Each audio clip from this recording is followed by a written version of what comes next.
बहुत बहुत धन्यवाद हमारे बुलाने पे आप सब लोगों ने टाइम निकाला और हमें सुनने के लिए आप सब लोग दोबारा यहाँ आए।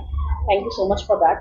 इससे पहले हमने एक प्रेस कॉन्फ्रेंस कुछ दिन पहले भी की थी जिसमें हमने अपनी अपनी ग्रीवेंसेस शो की थी, जहाँ पे हमने ये बताया था कि ये जो हमारे साथ जो कुछ भी हुआ है नारायणा में, जहाँ पे हमने अपने प्रियजनों को खोया है, किन हालातों में किन परिस्थितियों में खोया है, जो मेडिकल लैप्सेस वहाँ पे हुए, हमने उसको उजागर करने की कोशिश की थी। तो इस टाइम पे हमारे अपने पुराने मुद्दे तो रहे ही रहे, बट इस दौरान कई नए लोग हमसे जुड़े जिन्होंने अपने वहाँ पे आप बीती जो उनके साथ हुई वहाँ पर इसको हमारे साथ शेयर किया और उन्होंने चाहा कि जिस तरीके से हम सामने आए वो लोग भी अपने अपने मुद्दों को उजागर करते हुए हमारे साथ जुड़े। आज हमारे साथ दो लोग तो दो नई फैमिलीज यहाँ पे जुड़ी हैं, साहिल जी हैं, मीनाक्षी जी हैं यहाँ पे। इनके साथ भी कुछ विपरीत परिस्थितियों में इन्होंने भी अपने प्रियजनों को वहां खोया और इसी के साथ साथ कुछ नए लोग हैं हमारे साथ जिनका नाम Vikesh ji, colonel Sumit ji, Kuldeep ji, Nisha ji and BK Parihar ji की परिजन भी हमारे से जुड़े, जिन्होंने अपने अपने मुद्दों को हमारे सामने लाते हुए कि जिस तरीके से हमने कहा कि वहां पे जो डेथ है वो एक तरीके की हो रही है, वहां पर कुछ चीजें हैं, मेडिकल लैप्सेस हो रही हैं, पेशेंट अंदर जा रहे हैं, वेंटिलेटर पे पहुंचाए जा रहे हैं, फैमिली से पूछा नहीं जा रहा है, उन सभी मुद्दों के साथ वो परिवार भी हमारे साथ सामने आए हैं जी। ये सारा जो हमने पुराना मुद्दा भी हमने आपको बताया था कि ये नारायणा हॉस्पिटल के रिगार्डिंग है। इससे पहले कि आप सब लोग हमसे कोई और नए सवाल पूछे या कुछ भी पूछे, हम फिर से ये चीज दोहराना चाहते हैं, हम किसी भी पॉलिटिकल पार्टी से ना तो संबंध रख रहे हैं, ना हमारा कोई ये पॉलिटिकल इशू है, ये हमारे अपने पर्सनल ग्रीवेंसेस हैं जिनको लेके हम सामने आए हैं। इस विवाद को किसी भी पॉलिटिकल पार्टी के फेवर या अगेंस्ट में ना जोड़ा जाए। तो इससे पहले कि अब आप कुछ सवाल पूछिए, मैं चाहती हूँ कि हमारे साथ साहिल जी पहले कनेक्ट हो और वो अपने बताएं कि उनके साथ क्या हुआ। फादर जी का एक्सीडेंट हुआ, उनका सर्जरी हुई, ब्रेन हेमरेज हुआ, ब्रेन एक्सीडेंट, उनका नर्व्स डैमेज हुए, तो सर्जरी हुई, 2 सर्जरी हुई उनकी, वो वेंटिलेटर पे डाला गया उनको। बाद में ऑल ऑफ सडन उनको कहा कि इनका जो है कार्डियक अरेस्ट हुआ है। 2018 में 10 मई 2018 में हुआ था, तो 2026 में उनकी डेथ हुई, जबकि इन बिटवीन हमें अंदर जाने नहीं दिया। वेंटिलेटर में क्या फूड दे रहे हैं, क्या मेडिसिन दे रहे हैं, क्या कुछ दे रहे हैं, कुछ पता नहीं चला।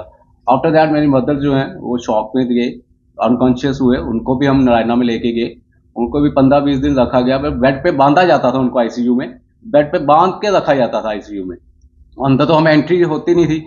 और तब से वो आज तक वो बेड रिडन पे ही हैं, ना मूवमेंट होती है, ना कुछ पे चल पाते हैं, ना कुछ पता नहीं क्या किया, क्या हुआ, क्या नहीं है, वो कुछ पता नहीं है, वो बेड पे ही है तब से।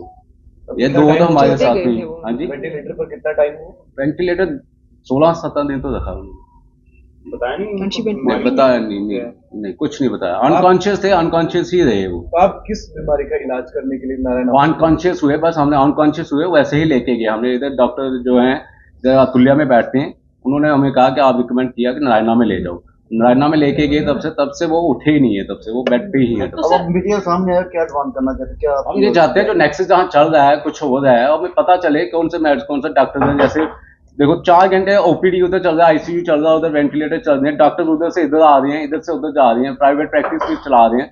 अगर वो उधर बैठ रहे हैं नारायणा में, तो उनकी सीटिंग उधर ही होनी चाहिए। फिर ये इधर जम्मू में आ रहे हैं, जम्मू से वापिस जा रहे हैं, तो ये क्या उधर से आईसीयू का मतलब है intensive care unit. Intensive care unit means care तो मिलना चाहिए ना पेशेंट को। उनका जो उधर बाहर हैं, जो उनका केयर कर रहे हैं, जो उनके फैमिली मेंबर है, उनको बताया जाना चाहिए कौन सी मेडिसिन चल रही है, कौन सा उनका इलाज चल रहा है, कौन सी ट्रीटमेंट चल रही है, मिलने नहीं जाते।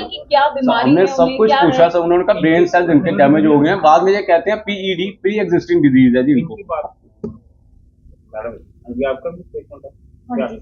वो अपनी आप बताएंगे आप सब लोगों के सामने। लास्ट ईयर की बात है, दिसंबर की बात है, हमने यात्रा जाना था। एक दिन पहले मेरे फादर इन लॉ थोड़ा डिजीनेस फील कर रहे थे। हमने सोचा एक छोटा सा चेकअप किया जाए।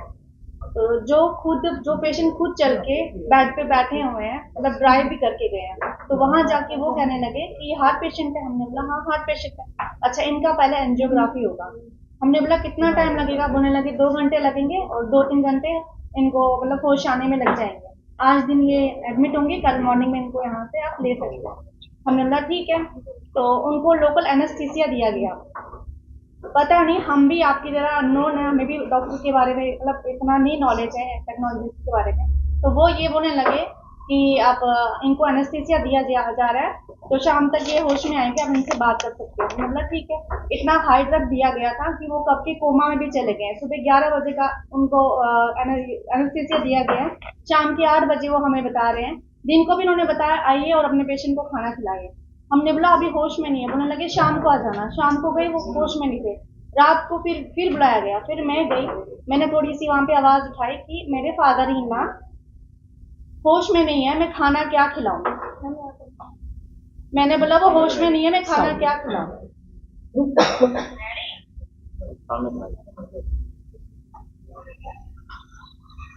सबके साथ यही प्रॉब्लम पेश आ रही है, जितने भी पेशेंट्स वहाँ पर मैम ऑलमोस्ट सबकी डेथ एक जैसे ही सेम तो नहीं हो सकती मैम।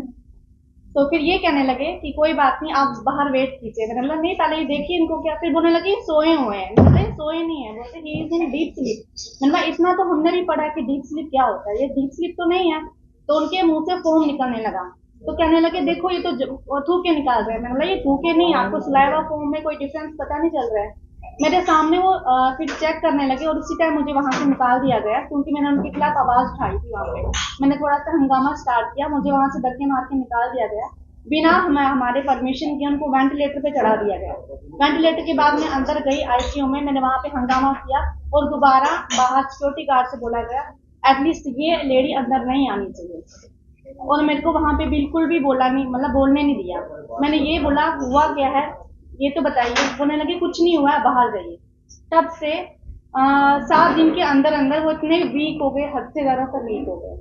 अब क्या वो हम बस ये चाहते हैं कि सीबीआई इंक्वायरी हुई, जो हमने अपने फैमिली खोई हुई है, फैमिली मेंबर खोया हुआ, कोई दूसरा ना खोए। मैम एज क्या रही थी उस समय? 63 मैम। मैम 63। उन्होंने कोई एज फैक्टर, कोई बीमारी के बारे में बताया? कुछ नहीं मैम, हार्ट पेशेंट तो थे, वो अभी से नहीं थे, वो कितने सालों से थे।